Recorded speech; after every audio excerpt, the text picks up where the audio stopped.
गौरी कभी उड़ते उड़ते जा रही होती है कि उसकी नज़र अड्डे पे पड़ जाती है और वो अड्डे के करीब जाती है। गौरी कभी जल्दी से अपनी चोंच अड्डे को मारने लगती है और अड्डा टूट जाता है और अड्डे से एक प्यारी सी चिड़िया निकलती है। चोर चोर मुझे बचाओ, चोर मुझे खाने आया है, चोर। चुप कर छोटी चिड़िया, चुप कर। मैंने सोचा छोटी छोटी चिड़िया को गर्मी लग रही होगी, उसे मैं अड्डे से बाहर निकाल देती हूँ और तुम उल्टा मुझे चोर चल बुला रही हो। तुम झूठ बोल रही हो काली कवि, मैंने तुम्हारी बातें सारी सुन ली थी। तुम मुझे खाने वाली थी। वो तो अच्छा है कि मैं अड्डे में बंद चुकी थी, वरना तुम तो मुझे खा जाती। गौरी कभी दूर से टोनी चिड़िया को देखकर वहां से भाग जाती है। मेरी नन्ही मुन्नी बेटी, कब निकली मेरी बेटी अड्डे से? बब्बा बब्बा, मैं तो सुबह से अड्डा तोड़ने की कोशिश कर रही थी। ये अड्डा था कि टूट ही नहीं रहा था। काली कव्वी आई और वो मुझे खा रही थी। वो तो अच्छा है कि मैं बच चुका था, वरना वो तो मुझे खा जाती। बेटा कव्वी?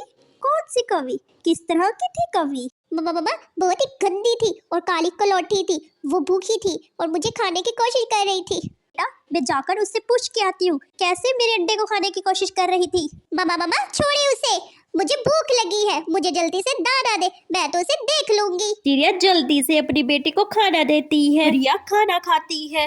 इस तरह कुछ दिन गुजर जाते हैं और गुड़िया उड़ना सीख जाती है। एक दिन गौरी कबीर कबूतर चाचा का दाना चुराकर खा रही होती है कि दूर बैठ के गुड़िया देख रही होती है।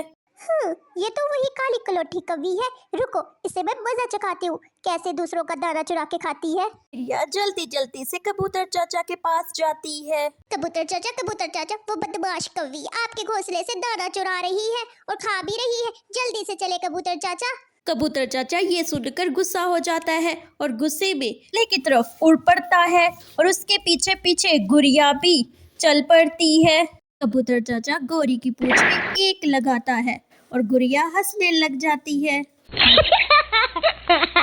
कबूतर कबूतर बस कर दो और ना मारना, वरना मेरी पूंछ टूट जाएगी। बेचारी, अगर छोटी चिड़िया मुझे ना बताती तो तू मेरा सारा दाना खा जाती, तो मैं कहाँ से दाना और ले आता। छोटी चिड़िया, अगर मैं तुम्हें अड्डे से बाहर ना निकालती तो मेरा अच्छा होता। तुम्हें बाहर निकाल के तो मैंने अपनी जिंदगी खराब कर दी है।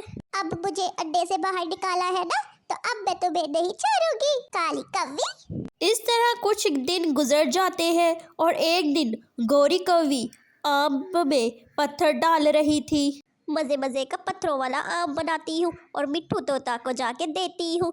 खाएगा तो मजा आएगा जब उसके दांत टूटेंगे।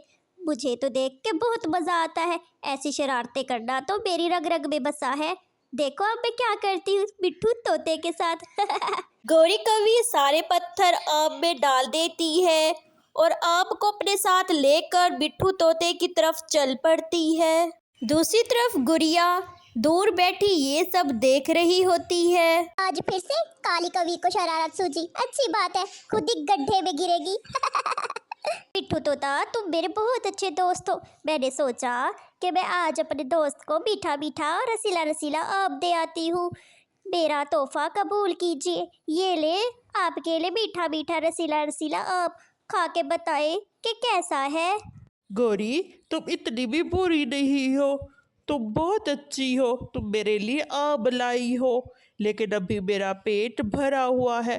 थोड़ी देर बाद मैं आम खाऊंगा। ठीक है, जब भी खाना, लेकिन खा लेना और मुझे बताना कि आम कैसा था। गौरी कवि ये कह के वहां से चली जाती है और थोड़ी देर बाद मिट्ठू तोते के पास आम लेकर गुड़िया आती है। अंकल ये लो, आप ये वाला आम खा लो और ये वाला आम मुझे दे दो। हाँ बेटा, ये लो आम। लेकिन बेटा, इस आम में ऐसा क्या है?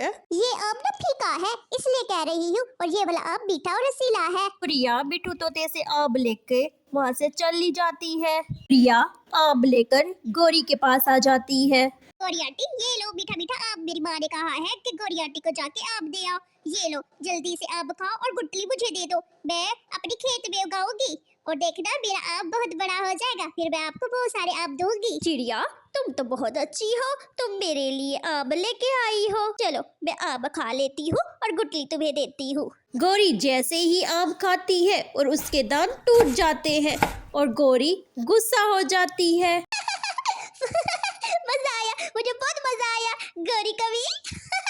बदमाश चिड़िया, तुम्हारी वजह से मेरे दांत टूट गए हैं। अब मैं तुम्हें नहीं छोड़ूंगी। रुको, मैं तुमसे पूछती हूँ, तुम मेरे पीछे ही पड़ गई हो। प्रिया जल्दी से भागने की करती है और उसके पीछे पीछे गौरी कवि भी उसको पकड़ने के लिए भाग पड़ती है।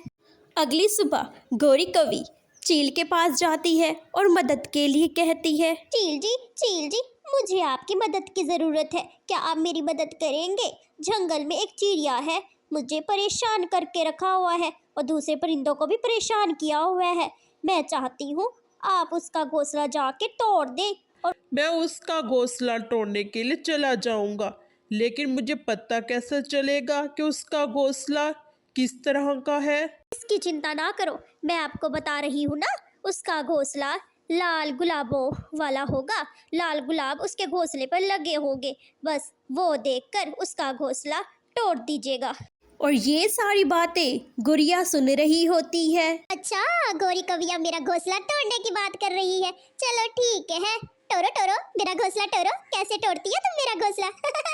गुड़िया अपने घोंसले से फूल उतारकर गौरी कवि के घोंसले पर लगा देती है। घोंसले पर लाल गुलाब देखकर घोंसला तोड़ देता है। गौरी ये देखकर रोने लगती है। चील, ये मेरा घोंसला था। मैंने अपने घोंसला तोड़ने की बात नहीं की थी, मैंने चिड़िया के घोंसला तोड़ने की बात की थी। उल्टा तुमने मेरा घोंसला तोड़ दिया। कैसा लगा गौरी? ये मेरा काम है। मैंने अपने फूल तोड़ के मैं तुम्हारे घोंसले को लगा दिया, तो चील ने लाल गुलाब देखे तो तुम्हारा घोंसला तोड़ दिया।